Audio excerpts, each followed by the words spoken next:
या बातमीचे प्रायोजक आहेत हॉटेल बडे मियां।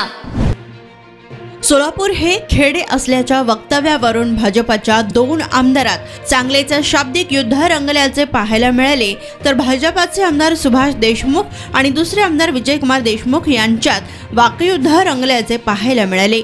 सोलापूर हे मोठे खेडे आहे, याचा आणखी विकास करून हे कसे मोठे करता येईल, याचा नावलौकिक कसा वाढवता येईल असे विधान आमदार सुभाष देशमुख यांनी केले। मात्र यातील सुभाष देशमुखांच्या खेड या शब्दाला भाजपचे दुसरे आमदार विजयकुमार देशमुख यांनी आक्षेप घेतला। सुभाष बापू खेड का म्हणाले कळले। जिल्ह्यात सोन्याचा धूर निघत होता, येथील चादरीचे कारखाने होते। दरम्यान आमदार सुभाष देशमुख यांच्या वक्तव्याचे समर्थन राष्ट्रवादी काँग्रेस शरद पवार गटाचे नेते महेश कोठे यांनी केलं, तर सोलापूर हे खेड आहे या आमदार सुभाष देशमुखांच्या म्हणण्यात तथ्य आहे। कारण इथला शिकलेला मुलगा आज बाहेर चालला आहे, तो बाहेर गेला की 2 वर्षात घरी येतो, मात्र इथला महानगरपालिका कर्मचारी 20 वर्ष घर घेऊ शकत नाही। सत्तेतल्या आमदारांच्या विधानामुळे सोलापूर जिल्ह्याचा विकास झाला की नाही याबाबत संभ्रम निर्माण आहे। नाही, त्याच्यात थोडंसं तथ्य आहे। काय झालं, आज शिकलेला मुलगा सोलापूर सोडून बाहेर चाललाय। तुम्ही बघा, एखादा महापालिकेचा कर्मचारी असेल किंवा कुठल्याही सरकारी ऑफिस मधला कर्मचारी, त्याला एक घर बांधायला 20-20 वर्ष लागतात, पण सोलापुरातनं शिकलेला मुलगा गेला तर 2 वर्षात तिथं तो पुण्यासारख्या ठिकाणी फ्लॅट घेऊ शकतो। ही जी त्याची खर्च करण्याची कॅपॅसिटी वाढलेली आहे, ती सोलापुरात अजून आलेली नाही। त्यामुळे त्याला खेडच म्हणावं लागेल। कारण सोलापूरमध्ये काम करणारा माणूस, त्याला आपण किती पगार देतो, 5,000 ते 10,000 12,000च्या वर पगार देत नाही, पण हाच मुलगा पुण्यात गेला तर फक्त 8 तासात सुद्धा तो 20-25 हजार रुपये कमवतो काम करून। हा फरक आहे, त्यामुळे ह्याला खेड म्हणलं तर त्यात चुकीचं नाही असं मला तर वाटतं। आणि या सोलापूर शहराच्या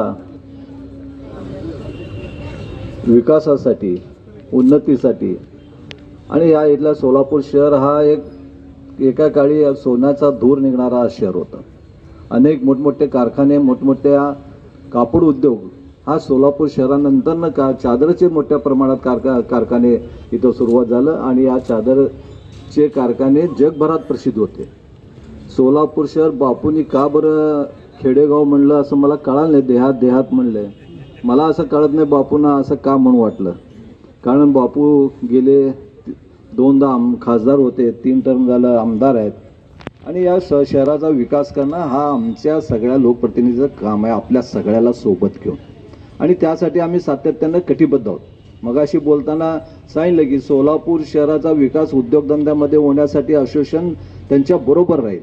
खरंच आहे, मुळे साहेबांनी सांगितलं, चुंबळकर साहेबांनी सांगितलं, एक प्रकारचं त्यांचं खरंच मी कौतुक करतो की आपल्या गावातला विकास व्हावा, आपल्या गावाला पुन्हा एकदा तो वैभव प्राप्त व्हावा, यासाठी सातत्यानं आपण असोसिएशनच्या सगळ्या सदस्यांनी आपण प्रयत्न करत आहात। त्याबद्दल खरंच तुमचं सगळ्यांचं मी आभार मानतो। सोलापूर शहर तसं बघायला गेलं तर हा दक्षिणेमध्ये जाणारा हा प्रमुख शहर आहे आणि ह्यात पूर्णपणे रस्त्याचं आपल्या देशाचे परिवहन मंत्रीने आदरणीय गडकरी साहेबांनी एवढं रस्त्याचं जाळं केलेलं आहे की या सोलापूर शहरामधनं कुठेही चौरस्ता आपण कुठल्याही देशभरात जाऊ शकतो। रेल्वेची कन्व्हिनिटी आहे, पुणे ह्या शहरामध्ये जमीन फार स्वस्त आहे आणि तसं मॅनपॉवरही तेवढ्या प्रमाणात आहे। त्यामुळे सोलापूर विकास हा होऊ लागलेला आहे आणि होणार आहे, पण या होत असताना आपल्या सगळ्याची फार मोठ्या गरज आहे आणि आज त्या गरज ओळखून आपण सगळ्यांनी आज एक्सपो 2023 आज इथं सुरुवात केलेली आहे या शहराच्या विकासासाठी। त्याबद्दल तुमच्या सगळ्यांचं मी मनपूर्वक आभार मानतो आणि माझे 2 शब्द संपवितो। जय हिंद, जय महाराष्ट्र। आमच्यातलं सर्वात आम्ही पश्चिम महाराष्ट्रात आहोत, पण आम्हाला हवाई जास्त मराठवाड्याची, कारण आमच्याकडे सतत दुष्काळ भाग आहे। फक्त पश्चिम महाराष्ट्र आहेत म्हणून आमच्याकडे पाऊस खूप आहे, पाऊस खूप असतो, पावसाळी वातावरण असतं अशी बात नाही। आमच्याकडे मराठवाड्याचा जास्त असर आहे, म्हणजे दुष्काळी जिल्हा आहे आमचा।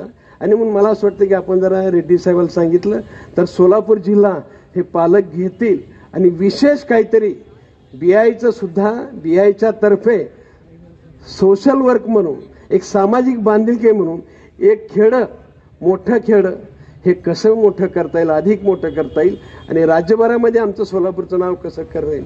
देशमुख साहेब, आपण देशमुख म्हणून तर करू आपण जरा मला माझ्या शब्दाला तुम्ही तेवढी तर किंमत द्यावी अशी आपल्याला विनंती करतो. परत एकदा बिल्डर असोसिएशनचं आम्हाला ह्या मागा प्रणित त्याला तेच म्हणलं, इथं स्टेजवरती अजून एक मागे देशमुख आहे, दोन देशमुख आहेत. देशमुखाची मेजॉरिटी आहे आणि देशमुखांनी मागणी केलेली आहे, बहुमतानं मागणी केलेली आहे आणि मंजूर करणारा देशमुख आहे.